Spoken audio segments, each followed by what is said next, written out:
Paano ba palitan ang password ng traveling bag? Kung nakita mo, 00 po yan. So, iyon talaga pinaka-password niya.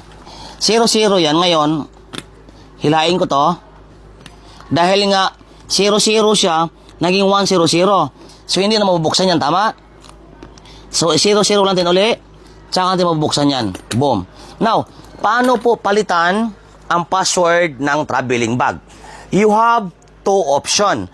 But make it sure po na huwag mong kalimutan yung password na ilalagay mo dyan.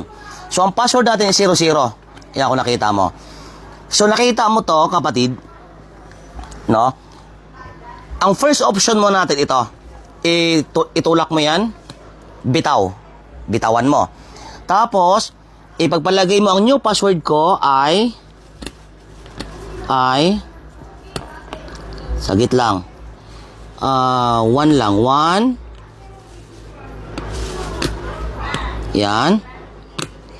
1. After mo ma-sit yan, tsaka mo naman hilain to. Boom. Diba kanina ang password 00. Pero ngayon 11 na siya. So, ngayon, yung bagong password. Ngayon, subukan natin. Kahit isa lang. Hindi mo na mabubuksan yan, kapatid. No? Hindi na mabubuksan yan. Now, ang pangalawang option natin.